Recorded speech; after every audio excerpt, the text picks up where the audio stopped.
안녕하세요. OMF의 손창남 선교사입니다.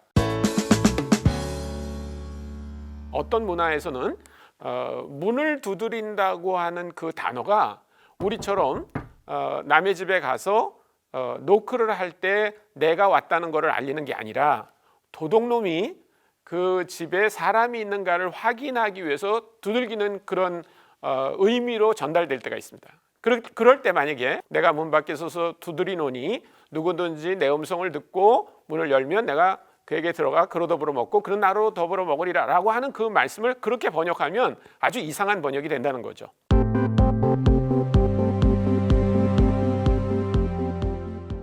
선교지에서 그 선교 현지인들과 복음을 전할 때 나타나는 여러 가지 효과적인 커뮤니케이션 중에서 역동적 등가라고 하는 개념에 대해서 좀 말씀을 드리겠습니다. 조금 어렵게 들리실지 모르겠어요. 영어로 dynamic equivalent라고 이렇게 얘기하는데, equivalent라고 하는 말은 가치라는 뜻입니다. 예를 들면 우리가 미국 달러를 1달러 가지고 있을 때 그것을 우리 돈으로 환산하면 얼마냐 그럴 때 equivalent라는 말을 쓰거든요. 그 가치가 예를 들면 1200원이다 그러면 그거를 equivalent다 이렇게 말합니다. 문화적으로도 그런 일이 있을 수 있습니다. 우리가 알고 있는 성경에 어떤 단어가 있습니다.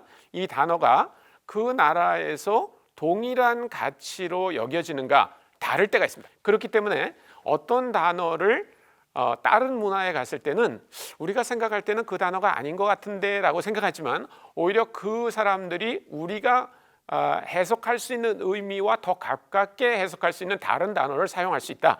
그것이 바로 역동적 등가라고 말할 수 있습니다. 예를 들어 볼게요. 자, 어떤 부족에게 갔는데 그 부족 사람들에게 있어서 포도나무라고 하는 건 아주 낯선 거예요.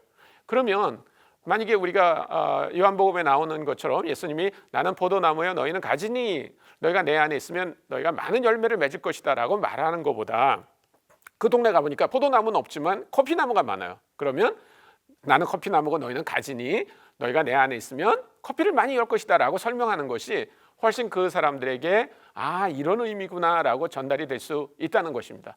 우리 성경에도 그런 게 굉장히 많이 있습니다. 예를 들면 요한복음 6장에 보면 우리 개정개혁 성경에는 여전히 이제 예수님이 말씀을 전한 다음에 5천 명에게 나눠준 것이 빵이다 이렇게 말하지 않고 떡이다. 물론 어떤 번역은 빵이라고 되어 있는 데가 있습니다. 그러나 가장 많이 읽고 있는 개정개혁 성경 같은 데 보면 아직도 떡이다 이렇게 말하고 있거든요.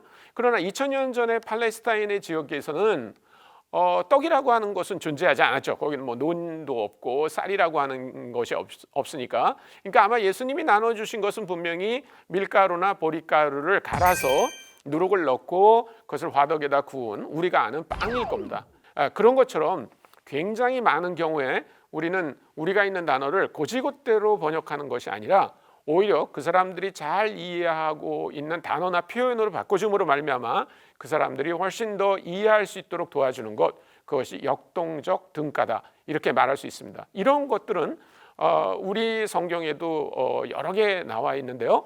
그런 것들이 훨씬 더 종교적인 의미로 쓰일 때 약간 사람들이 우려가 있을 수 있습니다. 예를 들면 만약에 불교를 믿는 사람들이 사용하는 단어를 우리가 갖다 써도 되는가?